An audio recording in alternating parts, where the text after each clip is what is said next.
Middlemarch Book 7, 2 Temptations. Chapter 67. Now is there civil war within the soul. Resolve is thrust from off the sacred throne. By clamorous needs, and pride the grand vizier makes humble compact, plays the supple part of envoy and deft-tongued apologist for hungry rebels. Happily Lydgate had ended by losing in the billiard room, and brought away no encouragement to make a raid on luck. On the contrary, he felt unmixed disgust with himself the next day when he had to pay £4 or £5 over and above his gains, and he carried about with him a most unpleasant vision of the figure he had made, not only rubbing elbows with the men at the Green Dragon but behaving just as they did. A philosopher fallen to betting is hardly distinguishable from a Philistine under the same circumstances. The difference will chiefly be found in his subsequent reflections, and Lydgate chewed a very disagreeable cud in that way. His reason told him how the affair might have been magnified into ruin by a slight change of scenery if it had been a gambling house that he had turned into, where chance could be clutched with both hands instead of being picked up with thumb and forefinger. Nevertheless, though reason strangled the desire to gamble, there remained the feeling that, with an assurance of luck to the needful amount, he would have liked to gamble, rather than take the alternative which was beginning to urge itself as inevitable. That alternative was to apply to Mr. Bulstrode. Lydgate had so many times boasted both to himself and others that he was totally independent of Bulstrode, to whose plans he had lent himself solely because they enabled him to carry out his own ideas of professional work and public benefit. He had so constantly in their personal intercourse had his pride sustained by the sense that he was making a good social use of this predominating banker, whose opinions he thought contemptible and whose motives often seemed to him an absurd mixture of contradictory impressions, that he had been creating for himself strong ideal obstacles to the proffering of any considerable request to him on his own account. Still, early in March his affairs were at that pass in which men begin to say that their oaths were delivered in ignorance, and to perceive that the act which they had called impossible to them is becoming manifestly possible.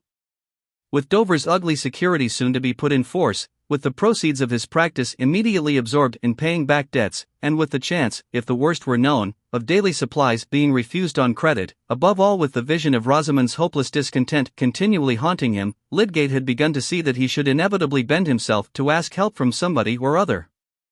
At first he had considered whether he should write to Mr. Vincey, but on questioning Rosamond he found that, as he had suspected, she had already applied twice to her father, the last time being since the disappointment from Sir Godwin, and Papa had said that Lydgate must look out for himself. Papa said he had come, with one bad year after another, to trade more and more on borrowed capital, and had had to give up many indulgences. He could not spare a single hundred from the charges of his family. He said, let Lydgate ask Bulstrode, they have always been hand and glove. Indeed, Lydgate himself had come to the conclusion that if he must end by asking for a free loan, his relations with Bulstrode, more at least than with any other man, might take the shape of a claim which was not purely personal. Bulstrode had indirectly helped to cause the failure of his practice, and had also been highly gratified by getting a medical partner in his plans, but who among us ever reduced himself to the sort of dependence in which Lydgate now stood, without trying to believe that he had claims which diminished the humiliation of asking? It was true that of late there had seemed to be a new languor of interest in Bulstrode about the hospital, but his health had got worse, and showed signs of a deep-seated nervous affection. In other respects he did not appear to be changed. He had always been highly polite, but Lydgate had observed in him from the first a marked coldness about his marriage and other private circumstances, a coldness which he had hitherto preferred to any warmth of familiarity between them. He deferred the intention from day to day, his habit of acting on his conclusions being made infirm by his repugnance to every possible conclusion and its consequent act. He saw Mr. Bulstrode often, but he did not try to use any occasion for his private purpose. At one moment he thought, I will write a letter, I prefer that to any circuitous talk. At another he thought, no, if I were talking to him, I could make a retreat before any signs of disinclination. Still the days passed and no letter was written, no special interview sought. In his shrinking from the humiliation of a dependent attitude towards Bulstrode, he began to familiarize his imagination with another step even more unlike his remembered self. He began spontaneously to consider whether it would be possible to carry out that puerile notion of Rosamond's which had often made him angry, namely, that they should quit Middlemarch without seeing anything beyond that preface. The question came, would any man buy the practice of me even now, for as little as it is worth? Then the sale might happen as a necessary preparation for going away. But against his taking this step, which he still felt to be a contemptible relinquishment of present work, a guilty turning aside from what was a real and might be a widening channel for worthy activity, to start again without any justified destination, there was this obstacle, that the purchaser, if procurable at all, might not be quickly forthcoming. And afterwards? Rosamond in a poor lodging, though in the largest city or most distant town, would not find the life that could save her from gloom, and save him from the reproach of having plunged her into it. For when a man is at the foot of the hill in his fortunes, he may stay alone while there in spite of professional accomplishment. In the British climate there is no incompatibility between scientific insight and furnished lodgings, the incompatibility is chiefly between scientific ambition and a wife who objects to that kind of residence. But in the midst of his hesitation, opportunity came to decide him. A note from Mr. Bulstrode requested Lydgate to call on him at the bank. A hypochondriacal tendency had shown itself in the banker's constitution of late, and a lack of sleep, which was really only a slight exaggeration of an habitual dyspeptic symptom, had been dwelt on by him as a sign of threatening insanity. He wanted to consult Lydgate without delay on that particular morning, although he had nothing to tell beyond what he had told before.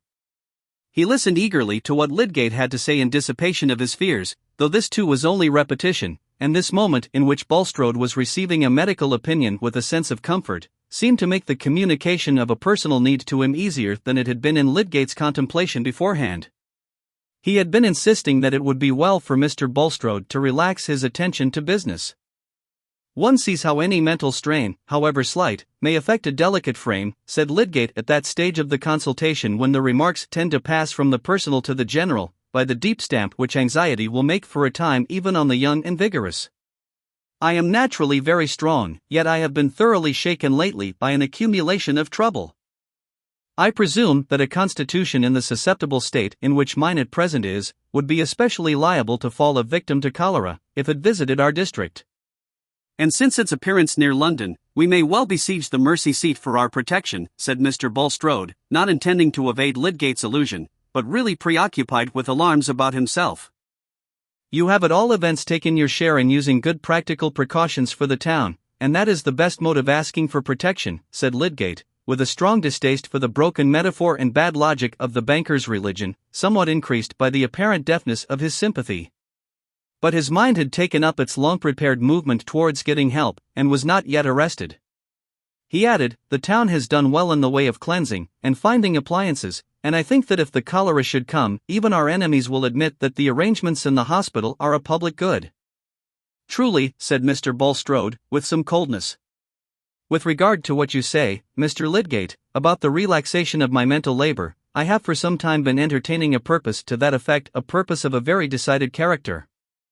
I contemplate at least a temporary withdrawal from the management of much business, whether benevolent or commercial. Also I think of changing my residence for a time. Probably I shall close or let the shrubs, and take some place near the coast, under advice of course as to salubrity. That would be a measure which you would recommend? Oh yes, said Lydgate, falling backward in his chair, with ill-repressed impatience under the banker's pale earnest eyes and intense preoccupation with himself. I have for some time felt that I should open this subject with you in relation to our hospital, continued Bulstrode. Under the circumstances I have indicated, of course I must cease to have any personal share in the management, and it is contrary to my views of responsibility to continue a large application of means to an institution which I cannot watch over and to some extent regulate. I shall therefore, in case of my ultimate decision to leave Middlemarch, consider that I withdraw other support to the new hospital than that which will subsist in the fact that I chiefly supplied the expenses of building it, and have contributed further large sums to its successful working. Lydgate's thought, when Bulstrode paused according to his wont, was, he has perhaps been losing a good deal of money. This was the most plausible explanation of a speech which had caused rather a startling change in his expectations.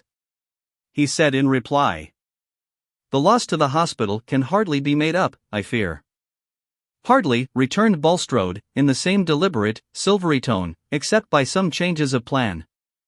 The only person who may be certainly counted on as willing to increase her contributions is Mrs. Casaubon. I have had an interview with her on the subject, and I have pointed out to her, as I am about to do to you, that it will be desirable to win a more general support to the new hospital by a change of system. Another pause, but Lydgate did not speak. The change I mean is an amalgamation with the infirmary, so that the new hospital shall be regarded as a special addition to the elder institution, having the same directing board. It will be necessary, also, that the medical management of the two shall be combined. In this way any difficulty as to the adequate maintenance of our new establishment will be removed, the benevolent interests of the town will cease to be divided. Mr. Bulstrode had lowered his eyes from Lydgate's face to the buttons of his coat as he again paused. "No doubt that is a good device as to ways and means," said Lydgate, with an edge of irony in his tone. "But I can't be expected to rejoice in it at once, since one of the first results will be that the other medical men will upset or interrupt my methods, if it were only because they are mine. I myself, as you know, Mr. Lydgate, highly valued the opportunity of new and independent procedure which you have diligently employed. The original plan, I confess, was one which I had much at heart, under submission to the divine will. But since providential indications demand a renunciation from me, I renounce." Bulstrode showed a rather exasperating ability in this conversation. The broken metaphor and bad logic of motive which had stirred his hearer's contempt were quite consistent with a mode of putting the facts which made it difficult for Lydgate to vent his own indignation and disappointment. After some rapid reflection, he only asked, "What did Mrs. Casaubon say?" "That was the further statement which I wished to make to you," said Bulstrode, who had thoroughly prepared his ministerial explanation. "She is, you are aware, a woman of most munificent disposition, and happily in possession, not I presume of great wealth, but of funds which she can well spare. She has informed me that though she has destined the chief part of those funds to another purpose, she is willing to consider whether she cannot fully take my place in relation to the hospital. But she wishes for ample time to mature her thoughts on the subject, and I have told her that there is no need for haste, that, in fact, my own plans are not yet absolute." Lydgate was ready to say, if Mrs. Casaubon would take your place, there would be gain, instead of loss. But there was still a weight on his mind which arrested this cheerful candor. He replied, "I suppose, then, that I may enter into the subject with Mrs. Casaubon." "Precisely, that is what she expressly desires. Her decision, she says, will much depend on what you can tell her. But not at present. She is, I believe, just setting out on a journey." "I have her letter here," said Mr. Bulstrode, drawing it out, and reading from it. "I am immediately otherwise engaged," she says. "I am going into Yorkshire with Sir James and Lady Chetam, and the conclusions I come to about some land which I am to see there may affect my power of contributing to the hospital. Thus, Mr. Lydgate, there is no haste necessary in this matter, but I wish to apprise you beforehand of what may possibly occur." Mr. Bulstrode returned the letter to his side pocket, and changed his attitude as if his business were closed. Lydgate, whose renewed hope about the hospital only made him more conscious of the facts which poisoned his hope, felt that his effort after help, if made at all, must be made now and vigorously. "I am much obliged to you for giving me full notice," he said, with a firm intention in his tone, yet with an interruptedness in his delivery which showed that he spoke unwillingly. "The highest object to me is my profession, and I had identified the hospital with the best use I can at present make of my profession. But the best use is not always the same with monetary success. Everything which has made the hospital unpopular has helped with other causes. I think they are all connected with my professional zeal to make me unpopular as a practitioner. I get chiefly patients who can't pay me. I should like them best if I had nobody to pay on my own side." Lydgate waited a little, but Bulstrode only bowed, looking at him fixedly, and he went on with the same interrupted enunciation as if he were biting an objectional leak. "I have slipped into money difficulties which I can see no way out of, unless someone who trusts me and my future will advance me a sum without other security. I had very little fortune left when I came here. I have no prospects of money from my own family. My expenses, in consequence of my marriage, have been very much greater than I had expected.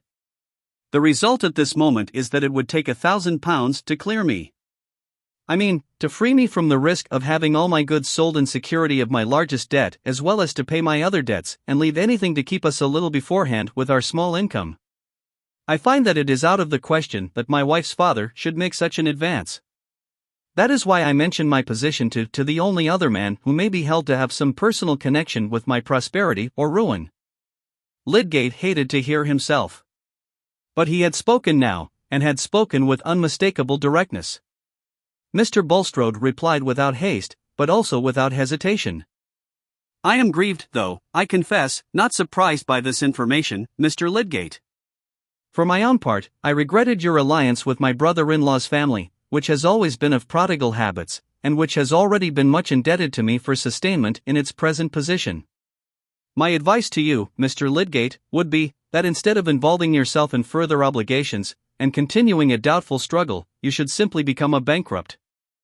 That would not improve my prospect, said Lydgate, rising and speaking bitterly, even if it were a more agreeable thing in itself. It is always a trial, said Mr. Bulstrode, but trial, my dear sir, is our portion here, and is a needed corrective. I recommend you to weigh the advice I have given. Thank you, said Lydgate, not quite knowing what he said. I have occupied you too long. Good day.